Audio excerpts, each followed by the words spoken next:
السلام علیکم ورحمۃ اللہ وبرکاتہ۔ دوستو، میرے پاس ایک ویڈیو ہے شیخ معراج ربانی حفظ اللہ کا، اور بہت ہی بڑے عالم ہیں۔ ان کا میں تقریر لگ بھگ 15-20 سال سے سن رہا ہوں۔ اس سمے جب یوٹیوب میں اتنا ویڈیو نہیں اویلیبل ہوتا تھا، ہم جو ہے گوگل میں ان کا آڈیو سنا کرتے تھے۔ تو آئیے، شیخ کا جو ہے ایک سوال و جواب کا جو ہے 10 منٹ کا ویڈیو ہے۔ اس میں بہت کچھ ہمیں سیکھنے کو ملے گا۔ تو سب سے پہلے ہم لوگ ان سوال و جواب کو سنتے ہیں، پھر آخر میں کچھ باتیں میں آپ کے سامنے رکھوں گا۔ تو آئیے ہم لوگ سب سے پہلے ویڈیو کو سنتے ہیں۔ فطرے میں پیسہ دینا ہے یا غلہ دینا ہے؟ اللہ کے رسول صلی اللہ علیہ وسلم کے زمانے میں غلہ بھی تھا، چاول بھی تھے، گیہوں بھی تھے، جو بھی تھے، کھجور بھی تھے، پنیر بھی تھے، روپیہ بھی تھا۔ روپیہ مینس یعنی درہم تھے، دنانیر تھے۔ لیکن اللہ کے نبی صلی اللہ علیہ وسلم نے حکم دیا کہ غلہ دو، نماز عید سے پہلے ضرورت مندوں کو غلہ دو، طہرۃ للصائمین و طعمۃ للمساکین۔ روزے داروں کے لیے، روزے داروں کے روزے کی پاکی ہے، اور غریبوں کے لیے، مسکینوں کے لیے اس دن کھانا ہے۔ تو غلہ دینا یہ ہے واجب اور فرض، پیسہ دینا یہ نبی کریم صلی اللہ علیہ وسلم سے ثابت نہیں ہے۔ درہم تھے، آپ کہہ سکتے تھے 2 درہم دے دو، 3 درہم دے دو، لیکن آپ صلی اللہ علیہ وسلم نے اس کا حکم نہیں دیا، آپ نے غلہ نکالنے کا حکم دیا۔ تو غلہ آپ نکال کر کے دیں۔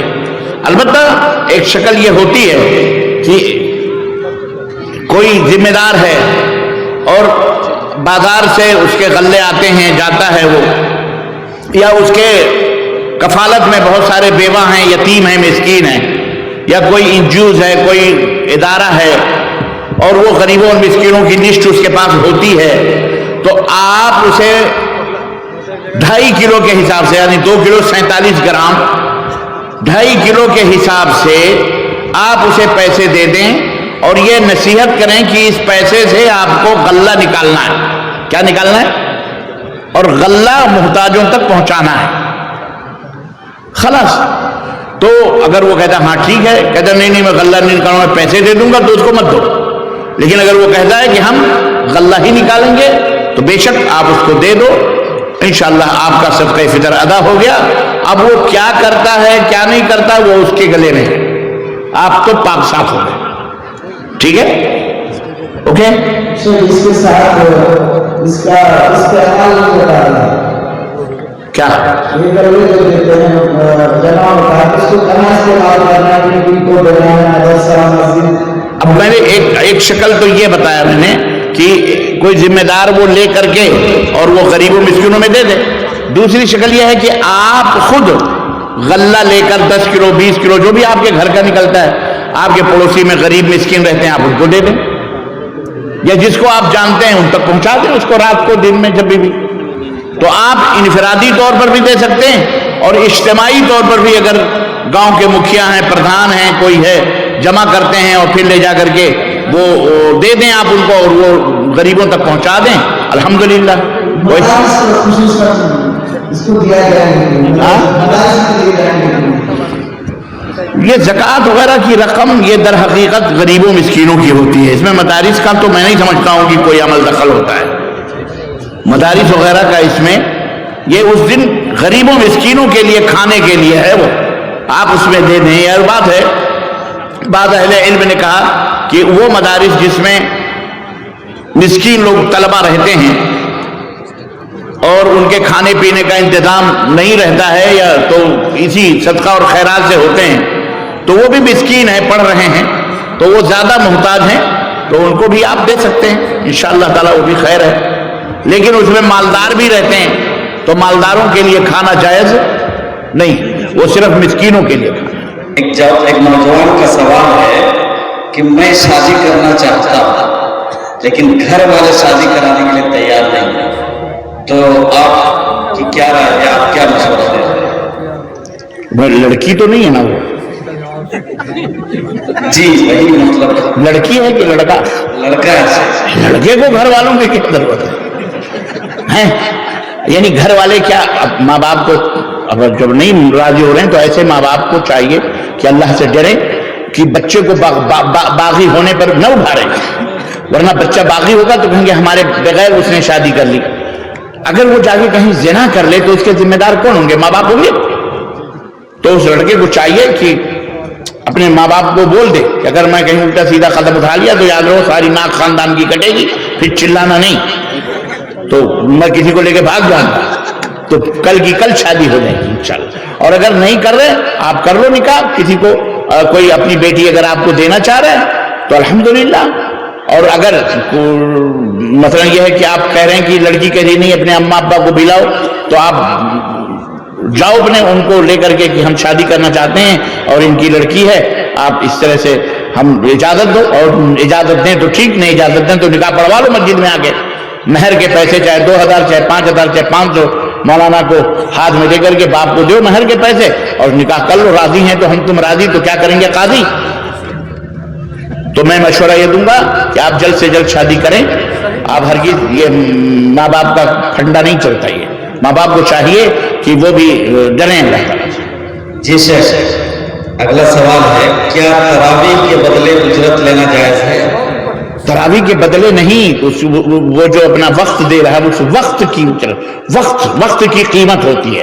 قرآن کی کوئی قیمت مائی کا لال نہیں ادا کرتا ہے. یا ہم بیٹھ کر کے آپ کے سامنے 2 گھنٹے 4 گھنٹے یا علماء بیٹھ کر کے جو درس و تدریس دیتے ہیں، اس کا کوئی بدلہ نہیں دے سکتا، اس کا کوئی معاوضہ اللہ کے سوا نہیں دے سکتا، ہرگز نہیں. جو وقت صرف ہوتا، وقت، اس وقت کی جو قیمت ہے کہ اتنے بجے سے لے کے اتنے بجے تک اگر آپ کہیں کوئی محنت کرتے تو آپ کو اتنا پیسہ مل جاتا.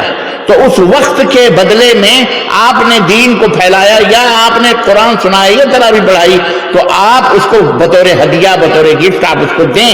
یہ اس کا حق بنتا ہے بیچارے کا.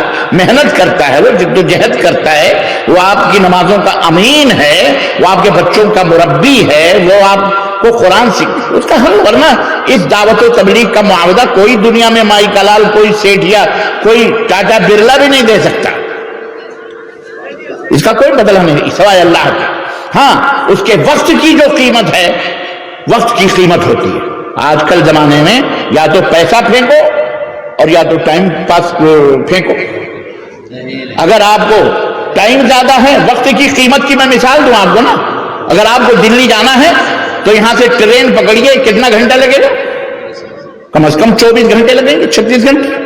اور اگر فلائٹ سے جانا ہے تو 2-2.5 گھنٹے. کہاں وہ 2 دن لگ رہے ہیں اور پیسہ اس میں 200 یا 150 لگ رہا ہے. اور کہاں آپ 2.5 گھنٹے میں جا رہے ہیں، 2 گھنٹے میں، اور پیسہ اس میں 11,000 12,000 لگ رہا ہے. تو پیسہ پھینکو تو ٹائم کو بچاؤ. یہ کیوں ہے؟ آخر فاصلہ وہی طے ہو رہا ہے سب کچھ.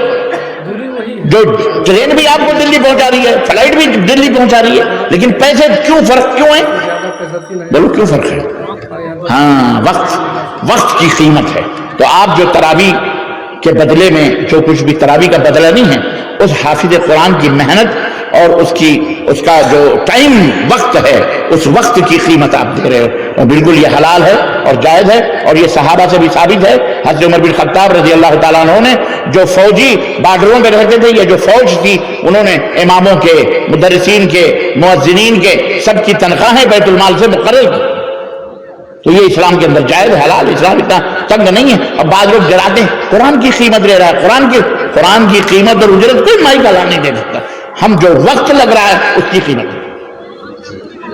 جزاک اللہ، آپ نے تشفی بخش جواب دیا.